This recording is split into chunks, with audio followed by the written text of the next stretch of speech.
The second-hand store owner, a kindly old lady named Miss Agatha, peered at the phone through her thick spectacles. "Never seen anything like it," she muttered, tracing the smooth, black surface with a trembling finger. "Looks old, but..."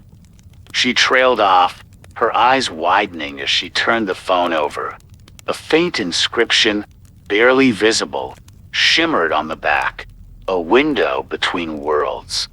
My heart hammered against my ribs. "Do you think it's haunted?" I blurted out, the fear that had been simmering beneath the surface finally bubbling over. Miss Agatha's lips pursed. "Haunted? Now, child, there's no such thing as ghosts. But this phone..." She shook her head, a flicker of something akin to fear in her cloudy blue eyes. That night, the whispers intensified. They were no longer mere static, but distinct words, chilling pronouncements that echoed in the dead of night. "He hungers," they rasped. "He grows stronger with each passing moment." A cold sweat slicked my skin as a new message materialized on the screen. "Find the veil. It's your only hope." Driven by a primal fear, I scoured the internet, desperately searching for anything related to the inscription. Days bled into nights. Sleep became a distant memory. Finally, in the dusty corners of a forgotten forum, I found it, a thread titled "Whispers from the Otherworld." My breath hitched as I read the accounts of others who had encountered similar phenomena, all linked to a mysterious phone with an inscription that spoke of a veil. The thread led me to a reclusive historian named Aleister Crowley, who lived in a ramshackle cottage on the outskirts of town. Aleister, a wiry man with a mane of untamed white hair and eyes that held the wisdom of centuries, listened intently to my story. When I finished, he steepled his fingers and spoke in a grave voice. "The veil you seek," he explained, "is a gateway between our world and the next. The entity you see is trapped, and with each passing day, it grows stronger, tethered to your fear." Aleister outlined a plan, a ritual that involved using the phone as a bridge to communicate with the trapped spirit. We gathered the necessary items, sage, wolfsbane, and a hand mirror, and prepared for the ceremony. As Aleister chanted in an ancient tongue, the air crackled with unseen energy. The phone screen flickered, displaying a nightmarish scene. A desolate landscape bathed in an unnatural red light, a towering figure with burning eyes looming in the distance. Aleister instructed me to speak, to offer the spirit peace and a way to move on. My voice trembled as I spoke, promising to help it find its way. The room grew colder, the hairs on my arms standing on end. Then, with a deafening crackle, the screen went blank. Silence descended, thick and heavy. We waited, anticipation twisting in our guts. Finally, a message materialized on the screen, its letters glowing with an ethereal light. "Thank you. You have freed me." A wave of relief washed over me, so intense it left me weak. The next morning, the phone was gone, vanished without a trace. Miss Agatha looked genuinely surprised when I showed up at her store, empty-handed. "Lost it, did you?" she chuckled. "Well, you can't win them all, son." But I knew better. The phone was gone, but the memory of the terror it unleashed, and the courage it took to face it, would stay with me forever. A few weeks later, while walking through the park, a sense of déjà vu washed over me. My gaze fell on a particular bench, the one where I had found the phone. A shiver ran down my spine as I noticed a glint of metal half buried in the crevice. It was a small, silver locket. Curiosity piqued.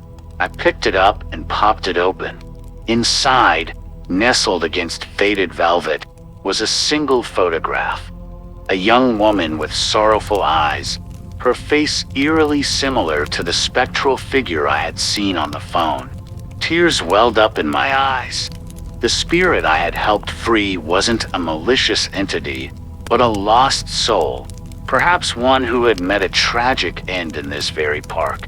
The inscription on the phone, "A window between worlds," took on a new meaning. It wasn't just a gateway for the trapped, but a bridge for the living to connect with the departed, offering solace and a chance to say goodbye. The encounter left an indelible mark on me. It taught me that the unseen world holds more than just fear, but also stories untold and connections that transcend the veil of life and death.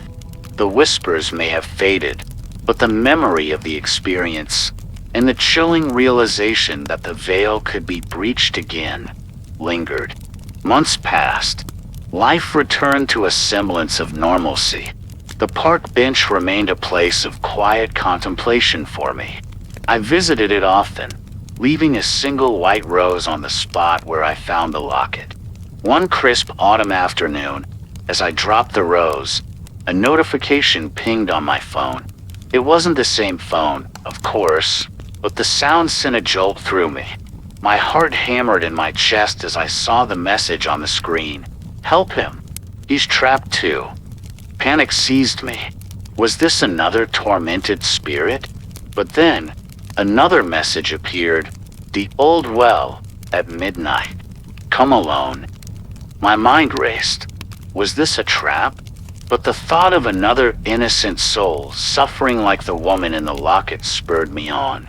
That night, under a sky choked with swirling clouds, I stood at the edge of the abandoned well in the outskirts of town. The air hung thick with the scent of damp earth and decay. Moonlight cast an eerie glow on the crumbling stonework, making the well seem like a gaping maw ready to swallow me whole. Hesitation gnawed at me, but a flicker of movement in the depths of the well, a faint, spectral hand reaching out, steeled my resolve. Taking a deep breath, I lowered myself down on a length of rope I had brought along. The descent was slow and terrifying. The darkness was absolute, the air heavy with the smell of stagnant water and something else, something ancient and malevolent. Finally, I reached the bottom, a small, circular chamber with rough-hewn walls. Moonlight filtered through a hole in the well's roof, casting an unsettling glow on a figure huddled in the corner. It was a man, his clothes tattered and hanging loosely on his gaunt frame. Despair etched lines on his face, his eyes filled with a bottomless sorrow. As I approached, he flinched, but then recognition flickered in his eyes. "You helped her," he rasped, his voice dry and hoarse. I nodded, a lump forming in my throat. "I'm here to help you too." The man explained his story. He had been a well digger, trapped in a cave-in years ago. His spirit, unable to find peace, remained tethered to the well. As I listened, another message materialized on my phone screen. The ritual, same as before.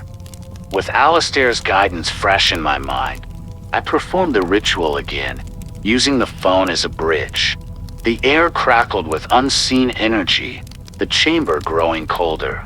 The man's translucent form shimmered and wavered. Then, with a sigh that echoed through the well, he began to fade. "Thank you," he whispered, his voice filled with gratitude. "You've set me free." Just as the last wisp of his spirit vanished, the ground beneath my feet began to tremble. A low rumble grew into a deafening roar as the well's walls crumbled around me. Panic surged through me. I scrambled back, adrenaline pumping, as the opening above closed, plunging me back into darkness. I clawed at the debris, desperate for air. Just when I started to lose hope, a sliver of light appeared. With a burst of energy, I pushed through the rubble and emerged onto the wellhead, gasping for breath. Dawn was just breaking, painting the sky with streaks of pink and orange.